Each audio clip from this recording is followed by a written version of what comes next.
தனித்தனியா கோயில் குளம் அலைவதும் எதுக்கு அம்மாவின் பாதத்தில் கற்பூரம் கொளுத்து ஆனந்த கண்ணீரில் அபிஷேகம் நடத்து காட்டு வீரங்கெல்லாம் கொடுத்தா தாம் மதிப்பு பணக்காவி தூரவி எல்லாம் விழிஞ்சா தாம் மதிப்பு பணம் கொஞ்சம் இருந்தாலும் கொடுத்தா தாம் மதிப்பு நீ மகன் என்றால் உன் தாயை மதிச்சா தாம் மதிப்பு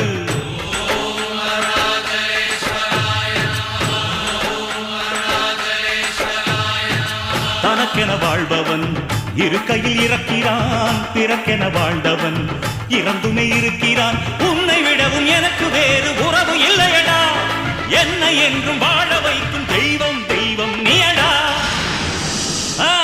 அதாண்டா இதாண்டா அருணாச்சலம்